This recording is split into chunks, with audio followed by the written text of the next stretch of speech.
Nah, sudah dijelaskan tadi bahwa untuk melakukan update bobot kita bisa melakukan dalam banyak epoch ya.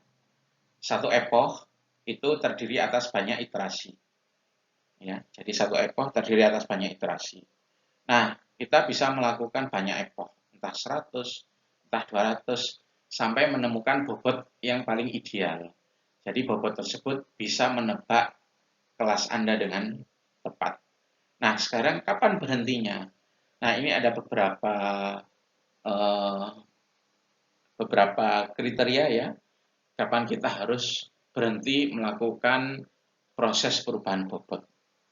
Kriteria pertama, ya, kalau misalnya perubahan bobot antara epoch 1 dengan epoch lainnya itu sudah nggak terlalu besar, ya. Jadi misalnya W0 perubahannya cuma 0,01, W1 juga sama kecil, W2 kecil perubahannya, W3 juga kecil. Nah, kalau total perubahan bobotnya itu sudah kecil, kita targetkan ya, misalnya pokok perubahan bobotnya totalnya kalau kurang dari 0,1 selesai. Nah, kalau kita sudah mencapai target itu, perubahan bobot antar epochnya itu sudah kurang dari 0,1 selisihnya, kita selesai. Nah, kita boleh menggunakan kriteria tersebut. Ya. Terus yang kedua, persentase dari misklasifikasi itu eh, sudah berada di bawah batas yang kita tentukan. Jadi kita pertama-tama sebelum melakukan training atau pencarian bobot, kita nargekan. Pokok kalau bobot saya atau perseptron saya sudah bisa melakukan proses nebak dengan akurasi lebih dari 90%, saya selesai. Jadi kita melakukan perubahan bobot, di akhir tiap epoch kita coba ke dataset kita. Apakah nebaknya itu akurasinya sudah mencapai 90%. Nah, kalau sudah mencapai, kita selesai.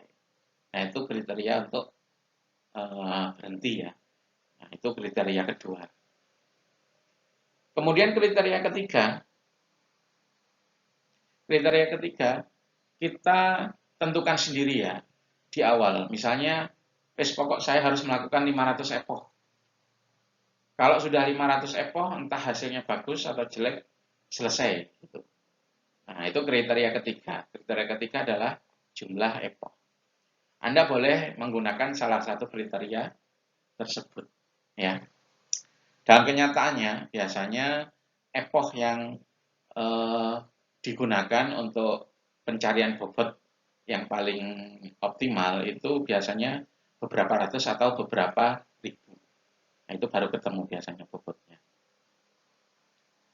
Nah, tadi sudah dijelaskan bahwa perseptron atau neural network itu kan sebenarnya persamaan ya. Dan persamaannya itu persamaan linier atau persamaan garis lurus ya. Nah, kalau persamaan tersebut kita gambar di koordinat Cartesius atau di data space, itu bentuknya adalah garis lurus. Garis lurus tersebut itu berusaha memisahkan satu kelas dengan kelas lainnya. Ya, jadi contoh ya, ada kelas 1 di sini. 1. Ada kelas 0.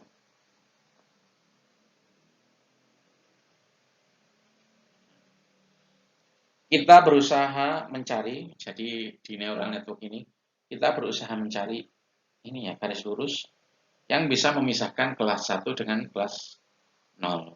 Ya. Jadi kalau kita ketemu data yang kita nggak tahu kelasnya, kita masukkan aja persamaan. Dia jatuh ke bagian 1 atau bagian 0. Kalau dia jatuh di bagian 1, itu kita tebak atau kita prediksi dia 1. Ya. Kalau jatuh di bagian 0, kita prediksi dia 0. Ya. Namun ada kasus di mana garis lurus tersebut tidak bisa memisahkan dua kelas secara sempurna ya. Nah, contoh di layar ada dataset ya, atributnya X1 dan X2, kemudian kelasnya ada min1 dan kelas 1. Nah, untuk kelas min1 itu dilambangkan dengan bulat ya. Bulat itu kelas min1, kemudian plus itu kelas 1. Nah, ini plot dari dataset di dataspace ya, seperti ini. Nah, kalau menggunakan perseptron, kita berusaha mencari satu garis lurus atau persamaan garis lurus yang memisahkan antara kelas plus dengan kelas bulat. Ya. Nah, ini nggak bisa kan ya? Misalnya gini, nggak bisa sempurna ya. Atau gini, juga nggak bisa sempurna.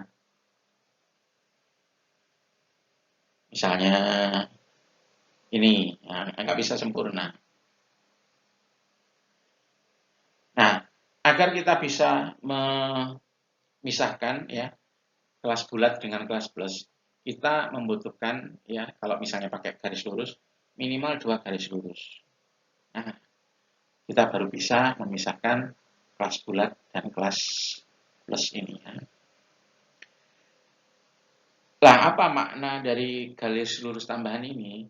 Nah, satu garis lurus itu sebenarnya diwakili oleh perseptron. Punya input layer, output layer. Garis lurus tambahan itu sebenarnya direpresentasikan oleh hidden layer. Nah, jadi hidden layer itu artinya menambah satu garis lurus tambahan ya, sehingga kita bisa memisahkan kelas yang berbeda secara lebih sempurna. Sehingga pada multi-layer neural network itu hasilnya itu tentu lebih bagus dari perseptron atau yang single layer.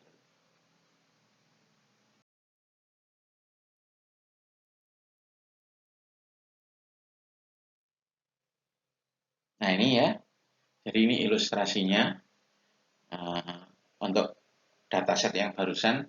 Kalau pakai 2 garis lurus itu daerah di mana kelas bulat dan kelas plus itu bisa dipisahkan secara sempurna ya. Nah, tambahan 1 garis lurus tadi didapatkan dari tambahan hidden layer. Artinya dia multi layer neural network. Kalau perseptron itu cuman punya input layer sama output layer saja.